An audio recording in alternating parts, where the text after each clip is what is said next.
2024 की तैयारियों में भारतीय जनता पार्टी जुटी हुई है, लेकिन लगातार भारतीय जनता पार्टी का जो वो फोकस है वो ओबीसी वर्ग पर भी है। हमारे साथ बात करने के लिए मौजूद हैं उत्तर प्रदेश सरकार में मंत्री हैं महेंकेश्वर शरण सिंह।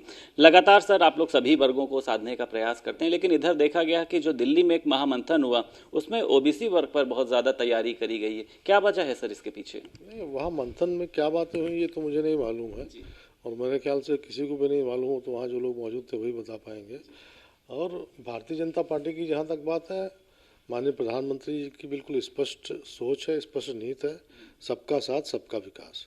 हम लोग काम करते हैं हर वर्ग के, हर समुदाय के, हर व्यक्ति के लिए। जो भी भारतीय हम सबके लिए काम करते हैं। प्रयास हम लोग का यही रहता है कि जो भी सरकारी योजनाओं का फ़ायदा है वो सभी वर्गों को मिले, हर भारतीय को मिले। आज भी सर भारतीय जनता पार्टी की तरफ से हालांकि ये बात सामने आई कि ओबीसी नेताओं को जो है ज़्यादा से ज़्यादा जगह दी जाएगी।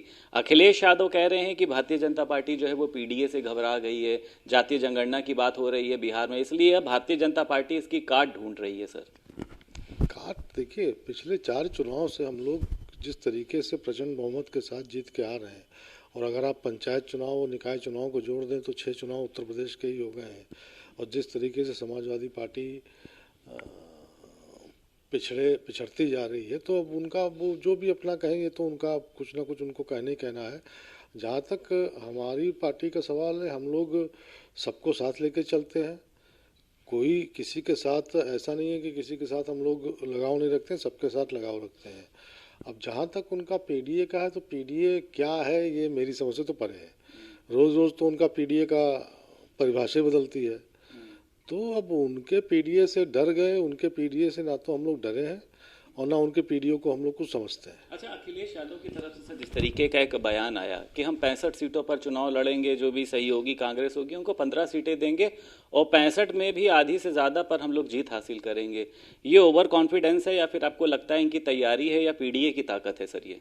अब पीडीए की ताकत मुझे अब देखते, एक तो सबसे पहली चीज़ ये आ गई कि 65 में से आधी पे आ गए वो, तो यानी बाकी 33 कौन जीतेगा? तो 33 तो उन्होंने हमको दे ही दी ऐसे ही। और जो बाकी 15 है, 15 में से 15 हम लोग को ले ही जाना है। तो 32 और 15 कितनी हो गई? 47। तो 47 सीटें तो उन्होंने ऐसे ही दे दी हम लोग को। हम लोग 80 कह रहे हैं। अब जो बाकी 32-33 बची हैं वो भी हमारे पास ही आएंगी, वो बिल्कुल चिंता ना करें। और बाकी अब उनको अपनी पार्टी के लिए अपना वो कहना है, अपने कार्यकर्ताओं को उत्साह बढ़ाने के लिए, इसके अलावा और कुछ नहीं है।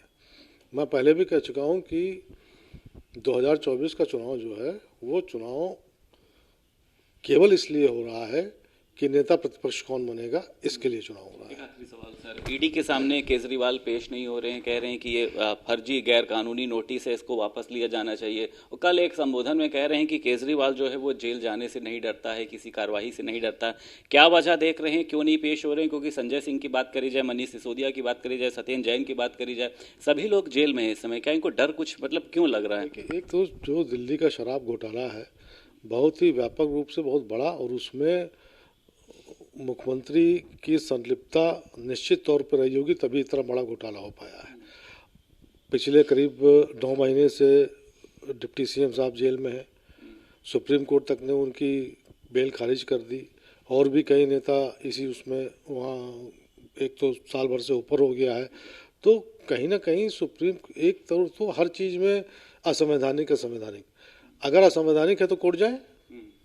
नोटिस का मतलब क्या हुआ? नोटिस का मतलब ईडी ने यही तो कहा होगा कि आप आइए, हमारे इन सवालों का जवाब दीजिए। तो अगर कोई जांच एजेंसी है, वो किसी व्यक्ति को बुलाती है, पूछना चाहती है कि भाई आप इन सवालों का जवाब दें, आप उससे भाग रहे हैं, इसका मतलब कहीं ना कहीं दाल में कुछ काला है। और निश्चित तौर पे मुझे ये कहने में कोई संकोच नहीं है कि इतना बड़ा घोटाला बिना मुख्यमंत्री की जानकारी के किसी सूरत में नहीं हो सकता है, और उसमें उनकी संतृप्तता है। और ईडी अब आगे क्या कार्रवाई करेगी, मैं कोई जांच अधिकारी तो हूँ नहीं, ईडी क्या कार्रवाई करेगी, वो तो स्वतंत्र एक वो है।